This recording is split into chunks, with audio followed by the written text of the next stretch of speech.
आता अधिक मास सुरू होणार आहे. अधिक मास म्हणजे काय तर धोंड्याचा महिना. या महिन्यामध्ये काय केलं जातं, जावई लोकांना सासरी बोलवलं जातं आणि छान मस्त जेवण केलं जातं. या जेवणामध्ये सगळ्यात महत्त्वाचा पदार्थ असतो तो म्हणजे धोंडे. आणि हे धोंडे थोड्याशा वेगळ्या पद्धतीनं तरीही पारंपरिक असे मी तुमच्याबरोबर आज शेअर करणार आहे. तसं बघायला गेलं तर आहे ना, जेवणाच्या ताटातले इतर सगळे पदार्थ खावेसे वाटतात, पण जो महत्त्वाचा धोंडा आहे की नाही तोच नकोसा वाटतो. तो नकोसा वाटणारा धोंडा कशा पद्धतीनं चविष्ट करायचा हे मी आज तुमच्याबरोबर शेअर करणार आहे. चला तर मग अजिबात कशाचीच वाट न बघता आपण रेसिपी करायला घेऊयात. एका बाउलमध्ये मी इथं एका वाटीला थोडीशी कमी हरभऱ्याची डाळ घेतलेली आहे. ही डाळ फक्त मी धोंड्यासाठीच घेतलेली आहे, म्हणजे पुरणासाठी वगैरे नाही, तर त्यामुळे थोडीशी कमी घेतलेली आहे.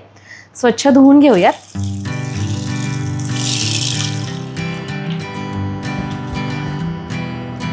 डाळ शिजवण्यासाठी इथे मी वापरत आहे Agaro regency multi cook kettle with steamer. याच्यामध्ये पाणी ओतून घेत आहे. डाळ शिजण्यासाठी साधारण तिप्पट आपल्याला पाणी लागतं.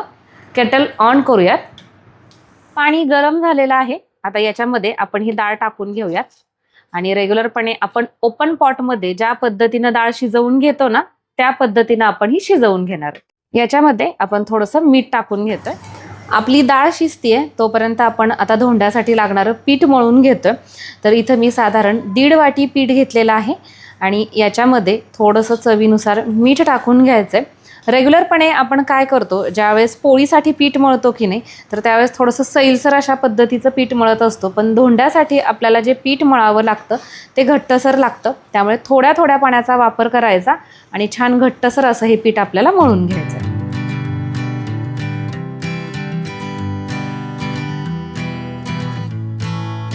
अशा पद्धतीनं आपण हे चांगलंच घट्ट असं पीठ मळून घेतले. काय होतं, शेतगहू असले की नाही घट्ट पीठ मळलं की जसं ते भिजेल तसं थोडं थोडं सैलसर होत राहतं. त्यामुळे सुरुवातीला चांगलं घट्ट हे पीठ मळून घेतलेलं आहे. आता याच्यावरती थोडंसं तेल लावून घेऊ.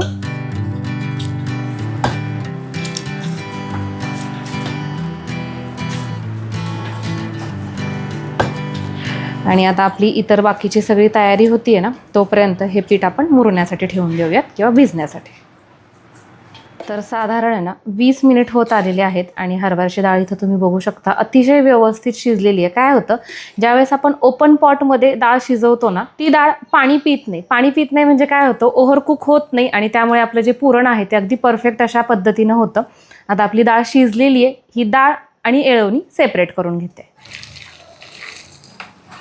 आता इथं आपण काय केलेलं आहे, डायरेक्ट मी कढई घेतलेली आहे. ज्या कढईमध्ये मी ह्या पुरणाला चटका देणार आहे ना तीच कढई. आणि अशा पद्धतीनं ही डाळ आपण या गाळणीतून बारीक करून घेतोय. ही प्रोसेस आपण रेग्युलरपणे काय करतो, ज्यावेळेस चटका देतो त्याच्यानंतर करतो, पण अशा पद्धतीनं केल्यामुळे काय होतं, याची जी क्वांटिटी आहे ना ती कमी राहते. त्यामुळे हे काम पटकन होतं.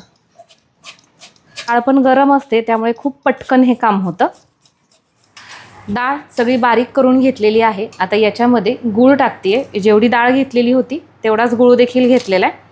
मीठ तर आपण शिजतानाच टाकलेलं आहे. एकदा एकत्र करून घेऊयात आणि गॅस ऑन करते.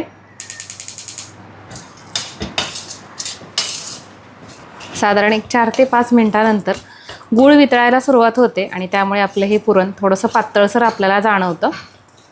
या शेगडीवरती आपलं पुरण तयार होतंय. पुरणाकडे लक्ष देत असतानाच आपण काय करणार आहोत, दुसऱ्या बर्नरवरती एक म्हणजे मी छोटासा पॅन घेतलेला आहे. आता याच्यामध्ये ना आपण खसखस टाकून घेतोय. एक मोठा चमचा. ही खसखस आपण अशी भाजून घ्यायची आहे. खसखस भाजण्यासाठी खूप जास्त वेळ लागत नाही. अगदी थोड्याच वेळामध्ये इथं तुम्ही बघताय खसखस चांगली भाजली गेलेली आहे. लगेच मी याच्यात टाकते.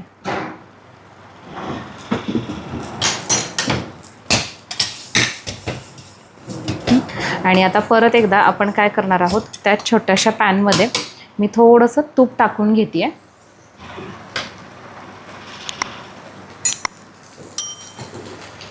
आणि तूप हलकं असं गरम झालं की आपल्याला गॅस बंद करायचा आहे. याच्यामध्ये काजू आणि बदाम अशा पद्धतीनं मी कापून घेतलेले ते टाकून घेते. खूप जास्त आपल्याला हे कडक करायचे नाही आहेत, त्यामुळे मी गॅस लगेच बंद केलेला आहे तुपाचा. कारण की तूप हलकं असं कोमट झालं की त्याच्यामध्ये सुद्धा हे ड्रायफ्रूट्स व्यवस्थित असे भाजले जातात. आणि आता आपण आहे ना हे 1-2 मिनटं हे असंच बाजूला राहू देणार आहोत. जेव्हा आपलं पुरण तयार होईल ना त्यावेळेस आपण हे टाकणार आहोत. यामध्ये तुम्ही भाजलेलं खोबरंसुद्धा थोडंसं टाकू शकता. असं खिसून घ्यायचं आणि भाजल्यानंतर हातावरती क्रश करायचं. ते खोबरंसुद्धा तुम्ही यामध्ये टाकू शकता. आता ज्या वेळेस आपण पारंपरिक पद्धतीनं धोंडे तयार करतो ना, तर त्यावेळेस काय असतं, फक्त हे पुरण याला चटका दिला जातो आणि हेच पुरण त्या धोंड्यामध्ये भरलं जातं. पण जसं की मी तुम्हाला म्हटलं, या ड्रायफ्रूट्समुळे किंवा याच्यामध्ये आणखीन आपण एखाद दोन पदार्थ ॲड करणार आहोत, त्याच्यामुळे काय होतं, त्याचा जो फ्लेवर आहे किंवा त्याची जी चव आहे ती जास्त चांगली होते आणि ते धोंडे आपल्याला खावेसे वाटतात. आता या पुरणामध्ये आपण तूप टाकून घेतोय. साधारण 1 ते 2 चमचे.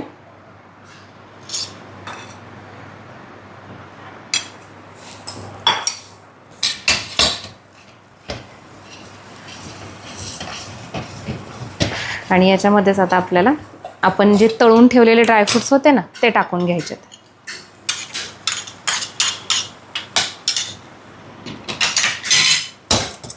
मिक्स करायचं आहे. यामध्ये तुम्ही विलायचीची पूड किंवा खसखस तुमच्या आवडीनुसार काहीही वापरू शकता. तर इथं अशा पद्धतीनं आपलं धोंड्याचं जे मिश्रण आहे ना, किंवा जे सारण आहे ना, ते तयार झालेलं आहे. गॅस बंद करूयात. तर एवढ्या वेळेमध्ये आपली जी कणिक आहे ना, ती छान अशा पद्धतीनं भिजलेली आहे. तरीसुद्धा असा थोडासा तेलाचा हात घ्यायचा आणि परत एकदा ही कणिक चांगल्या पद्धतीनं आपल्याला तिंबून घ्यायची आहे. तुम्ही बघताय मग अशी कणिक घट्टसर होती आणि भिजल्यामुळे आता थोडीशी सैल झाली आहे. सैल झाली तरी खूप प्रमाणाच्याही पेक्षा जास्त झालेली नाही आहे. आपल्याला जशी हवी होती तशा पद्धतीची ही तयार झाली आहे. आता धोंडे 2 प्रकारचे असतात, एक तर तळलेले आणि दुसरे म्हणजे उकडून घेतलेले. तर आज आपण दोन्हीही पाहणार आहोत. पण तयार करताना मात्र पद्धत एकच आहे, फक्त तळताना वेगळे तळले जातात आणि उकडताना वेगळ्या पद्धतीनं उकडले जातात. इथं आता आपण छोटंसं लिंबू ज्या साईजचं असतं त्या पद्धतीनं एवढा उंडा घेतलेला आहे. बघायला गेलं तर करणारे खूप मोठे मोठे धोंडे देखील करतात, पण आजकाल तेवढ्या मोठ्या प्रमाणात खाल्लंसुद्धा जात नाही, त्यामुळे आपण छोट्या साईजचे करतोय. आवश्यकता वाटल्यास थोडीशी अशी तुम्ही पिठी घेऊ शकता. काय होतं, जर कणिक जास्त झाली आणि पुरण कमी झालं ना, तर मग खाताना पण असं पीठ तोंडात येतं फक्त. त्यामुळे वरचं जे याचं सारण आहे ना, ते थोडंसं त्या मानाने पातळसर ठेवायचं. खूपही जास्त असं कसं म्हणतो आपण, जास्त कणिक नसावी. आणि जेवढी आपण कणिक घेतलेली आहे ना, तेवढंच आपल्याला पुरणसुद्धा घ्यायचं आहे.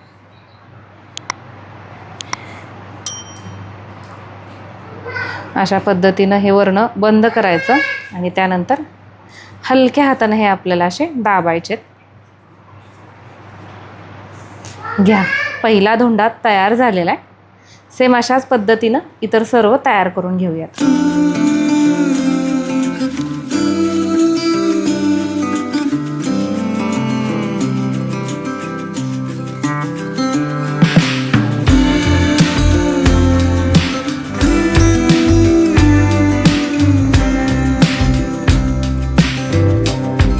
इथे तुम्ही बघू शकता अशा पद्धतीनं सर्व पिठाचे आणि सर्व पुरणाचे मी धोंडे करून घेतलेले आहेत. आणि आपण जेवढं पीठ म्हणजे कणिक लावली होती ना, तेवढ्यामध्ये हे सगळं पुरण अगदी व्यवस्थित बसलेलं आहे, अजिबात शिल्लक राहिलेलं नाही आहे. तर आता काय 2 प्रकारचे, जसं की मी तुम्हाला सांगितलं, आता आपण उकडवून घेणार आहोत. त्यासाठी या टिनला मी तेल लावून घेतलेलं आहे आणि याच्यावरती आपण हे असे ठेवून घेऊयात.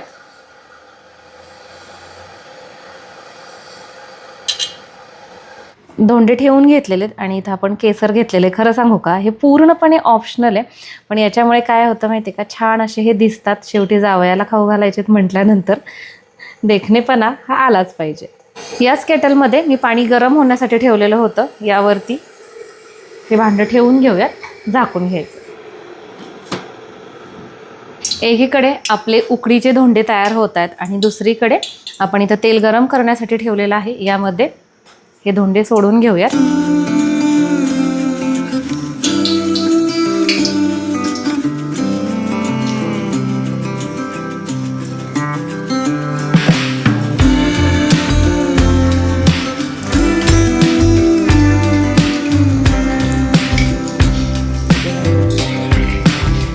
तर इथं छान एकसारखा रंग आलेला आहे. आता आपण हे काढून घेऊयात. धोंडे तळण्यासाठी खूप जास्त वेळ लागत नाही, पटकन हे धोंडे तळले जातात. आणि तुम्ही बघताय छान मस्त असे फुगलेत ना.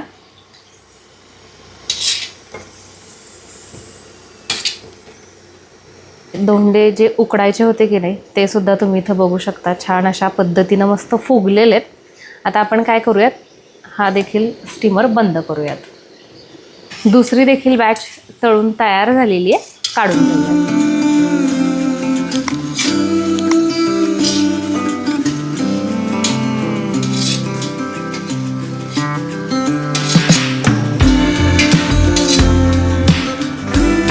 चला तर मग या वर्षीचे अधिक मासातले आपले धोंडे तयार झालेले आहेत. तुम्हाला सुद्धा जर हा अगारो रिजन्सी मल्टीकुक केटल हवा असेल तर याची लिंक मी डिस्क्रिप्शन बॉक्समध्ये देत आहे, तेथून तुम्ही खरेदी करू शकता.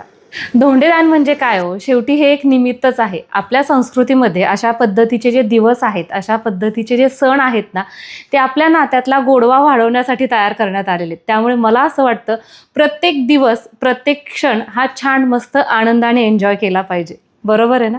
तळलेले आणि उकडलेले म्हटल्यानंतर अर्थातच याच्या चवीमध्ये फरक हा असणारच.